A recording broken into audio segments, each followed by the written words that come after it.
BMC के mayor को लेकर खींचतान जारी है और अब इस दिल्ली में इस पर फैसला होने की उम्मीद है। बीजेपी और शिवसेना के नेता एक दिन पहले दिल्ली पहुंच चुके हैं और मेयर पद के साथ साथ बीएमसी की तमाम कमेटी में दावेदारी को लेकर बातचीत जारी है। बीती रात मुंबई बीजेपी अध्यक्ष अमित साटम और शिवसेना महासचिव राहुल शेवाले की मुलाकात हुई। दरअसल बीजेपी की ओर से जो केंद्र को बीएमसी चुनाव का फीडबैक दिया गया, उसमें शिंदे गुट के खिलाफ नाराजगी की बात सामने आ रही। सूत्रों के मुताबिक शिंदे गुट की वजह से बीएमसी में बीजेपी का स्ट्राइक रेट खराब हुआ।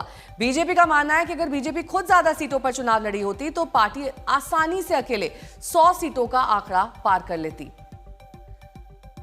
और इधर बीजेपी आलाकमान शिंदे की होटल पॉलिटिक्स को लेकर भी नाराज है और ऋत्विक भालेकर हमारे साथ हमारे संवाददाता इस खबर पर जुड़ गए हैं। ऋत्विक, क्या चल रहा है? ये तो बीजेपी नाराजगी ही जाहिर कर रही है अपनी सेंट्रल लीडरशिप के सामने, शिंदे गुट से ही नाराजगी, तो फिर क्या होगा आगे?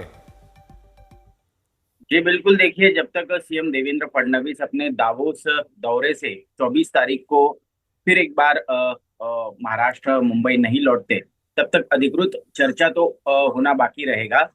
लेकिन फिलहाल जो स्टेट लीडरशिप है, जैसे राहुल शेवाड़े एकनाथ शिंदे गुट से है या तो फिर मुंबई अध्यक्ष अमित साटम है, दोनों के बीच प्राथमिक चर्चा शुरू हो गई है।